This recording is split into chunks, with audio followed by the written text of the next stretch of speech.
morning, everyone. I want to begin by congratulating the students who are here this morning for all their hard work and effort in making Operation Donation 2011 such a huge success. And I also want to thank the students from all across the province who maybe aren't here this morning, but who work just as hard at collecting food donations for the food banks in their communities right across the province.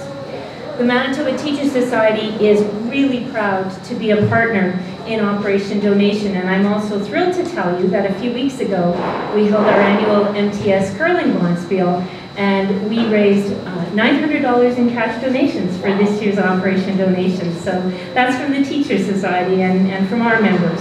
I find it so exciting that it was the students who came up with the theme of one donation, one hope. I think sometimes as adults, we watch the events that are literally changing our world, and we wonder sometimes if there are many reasons to be hopeful. And certainly the news of the last few weeks, the endless stories of conflict and of natural disasters sometimes make it hard for us as adults to be very hopeful or optimistic. But that's when we take a turn at learning from children. And that's when teachers step into the role of helper, and we let our students teach us the lessons that come so naturally to them.